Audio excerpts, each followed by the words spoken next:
A'udzubillahi minasyaitonirrajim. Bismillahirrahmanirrahim.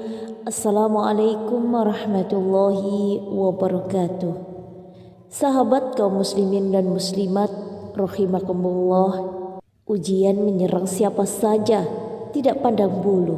Sebagaimana orang miskin diuji, orang kaya pun demikian. Sebagaimana rakyat jelata diuji, maka para penguasa juga diuji. Renungan bagi yang tertimpa musibah. Ini bisa jadi ujian yang dirasakan oleh pengusaha dan orang-orang kaya lebih berat daripada orang miskin dan rakyat jelata. Jangan disangka hanya si miskin yang menangis akibat ujian yang dihadapi, atau hanya si miskin yang merasakan ketakutan. Bahkan penguasa bisa jadi lebih banyak tangisannya dan lebih parah ketakutan yang menghantuinya daripada si miskin. Intinya, setiap yang bernyawa pasti diuji sebelum maut menjemputnya. Siapapun orangnya, entah diuji dengan kesulitan atau diuji dengan kelapangan, kemudian ia akan dikembalikan kepada Allah untuk dimintai pertanggungjawaban bagaimana sikap dia dalam menghadapi ujian tersebut. Allah Ta'ala berfirman yang artinya tiap-tiap yang berjiwa akan merasakan mati. Kami akan menguji kamu dengan keburukan dan kebaikan sebagai cobaan yang sebenar-benarnya, dan hanya kepada kamilah kamu dikembalikan. Al-Quran Surat Al-Anbiya ayat 35. Memang dunia ini adalah medan ujian, kehidupan ini ada medan perjuangan. Allah Ta'ala berfirman yang artinya, Maha suci Allah yang di tangannya lah segala kerajaan, dan dia maha kuasa atas segala sesuatu, yang menjadikan mati dan hidup supaya dia menguji kamu. Siapa di antara kamu yang lebih baik amalnya, dan dia maha perkasa lagi maha pengampun. Al-Quran Surat Al-Mulk ayat 1-2. Allah Ta'ala berfirman yang artinya, dan dialah yang menciptakan langit dan bumi dalam 6 masa, dan adalah singgasananya sebelum itu di atas air, agar dia menguji siapakah di antara kamu yang lebih baik amalnya. Al-Quran Surat Hud ayat 7. Jikalau orang kafir juga tidak selamat dari ujian kehidupan, maka bagaimana dengan seorang yang beriman kepada Allah? Pasti akan menghadapi ujian juga. Allah Ta'ala berfirman yang artinya, apakah manusia itu mengira bahwa mereka dibiarkan saja, mengatakan kami telah beriman, sedang mereka tidak diuji lagi. Al-Quran Surat Al-Ankabut. Begitu juga dengan firman Allah Ta'ala yang artinya, dan sungguh kami berikan cobaan kepadamu dengan sedikit ketakutan, kelaparan dan kekurangan harta, jiwa dan buah-buahan, dan berikanlah berita gembira kepada orang yang sabar. Al-Quran Surat Al-Baqarah ayat 155. Allah Ta'ala berfirman yang artinya, apakah kamu mengira bahwa kamu akan masuk surga padahal belum datang kepadamu cobaan, sebagaimana halnya orang-orang yang terdahulu sebelum kamu. Mereka ditimpa oleh malapetaka dan kesengsaraan serta digoncangkan dengan bermacam-macam cobaan, sehingga berkatalah Rasul dan orang-orang yang beriman bersamanya, bilakah datangnya pertolongan Allah? Ingatlah, sesungguhnya pertolongan Allah itu amat dekat. Al-Quran Surat Al-Baqarah ayat 214. Bahkan semakin tinggi iman seseorang, maka semakin banyak ujian yang akan ia hadapi. Nabi Shallallahu Alaihi Wasallam bersabda yang artinya, orang yang paling berat ujiannya adalah para nabi. Kemudian ya Allah Ta'ala berfirman yang artinya paling soleh, dan seterusnya. Seseorang diuji berdasarkan agamanya.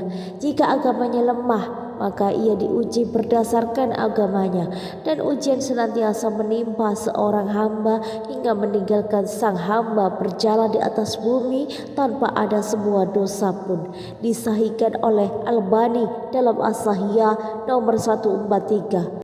Jika Anda merasakan ujian yang terus menimpa Anda, maka itulah yang pernah dirasakan oleh seorang imam besar sekelas Imam Syafi'i.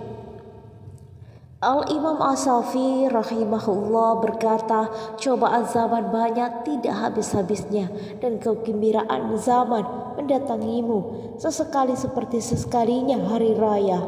Bahkan terkadang ujian datang bertubi-tubi dan bertumpuk-tumpuk. Imam Syafi'i rahimahullah juga berkata, hal-hal yang dibenci tatkala datang bertumpuk-tumpuk dan aku melihat kegembiraan datang sesekali. Berikut ini adalah 10 perkara yang hendak direnungkan Anda dan kita semua jika ditimpa musibah atau ujian.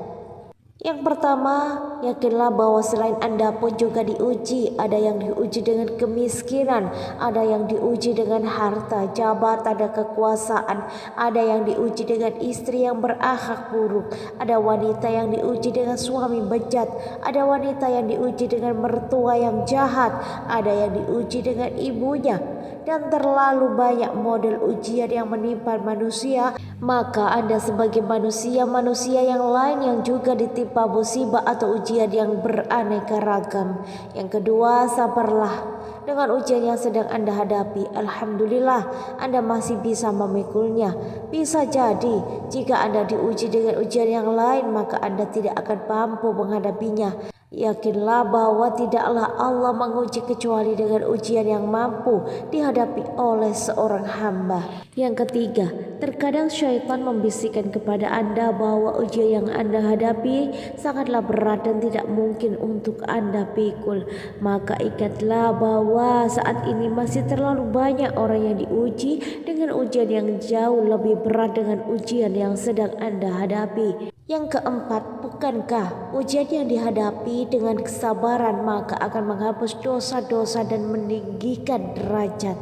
Yang kelima, bahkan bisa jadi Allah menghendaki Anda untuk meraih sebuah tempat yang tinggi di surga yang tidak mungkin Anda peroleh dengan hanya sekedar amalan-amalan soleh Anda. Amalan soleh Anda tidak cukup untuk menaikkan Anda ke tempat tinggi tersebut. Anda tidak akan mampu untuk sampai ke tempat tinggi tersebut kecuali dengan menjalani ujian-ujian yang tidak henti-hentinya untuk mengangkat derajat Anda. Yang keenam, ingatlah dengan ujian. Terkadang kita baru sadar bahwasanya kita ini sangatlah lemah dan selalu butuh kepada Allah yang Maha Kuasa. Terkadang kita baru mengenal yang namanya khusyuk dalam sholat. Kita baru bisa merasakan kerendahan yang disertai derayan air mata. Kita baru bisa merasakan nikmatnya ibadah tatkala ujian datang, tatkala musibah menerpa. Yang ketujuh, ingatlah dengan ujian atau musibah yang menimpa kita terkadang menghilangkan sifat ujub pada diri kita, karena tatkala kita rajin beribadah dan selalu mendapatkan kenikmatan, dan terkadang timbul ujub dalam diri kita dengan merasa bahwa diri kita hebat, selalu beruntung. Jangan sampai kita salah persepsi dengan menganggap tanda kecintaan Allah kepada seorang hamba adalah tidak ditimpanya sang hamba dengan musibah. Bahkan perkaranya justru sebaliknya. Nabi SAW bersabda yang artinya, jika Allah mencintai sebuah kaum, maka Allah akan menguji mereka. Disahihkan oleh Albani dalam As-Sahih nomor 146. Yang kedelapan, bersujudlah kepada Allah. Yakinlah bahwa di balik ujian dan musibah yang menimpamu ada kebaikan dan hikmah. Justru jika ujian tersebut tidak datang dan jika musibah tersebut tidak menimpamu, maka akan lebih buruk kondisimu. Allah Ta'ala berfirman yang artinya, dan boleh jadi kalian membenci sesuatu padahal ia amat baik bagi kalian. Al-Quran Surat Al-Baqarah ayat 216. Bahkan bisa jadi musibah atau ujian yang kita benci tersebut bahkan mendatangkan banyak kebaikan. Allah Ta'ala berfirman yang artinya, maka mungkin kalian membenci sesuatu padahal Allah menjadikan padanya kebaikan yang banyak. Al-Quran Surat An-Nisa ayat 19. Ingatlah bahwasanya tidak ada istirahat total, kegembiraan total kecuali di akhirat kelak.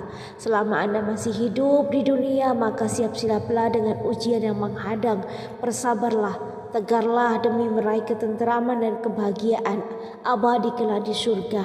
Subhanallah walhamdulillah wala ilaha illallah wallahu akbar. Itulah amalan yang saya bagikan, semoga bermanfaat. Wassalamualaikum warahmatullahi wabarakatuh.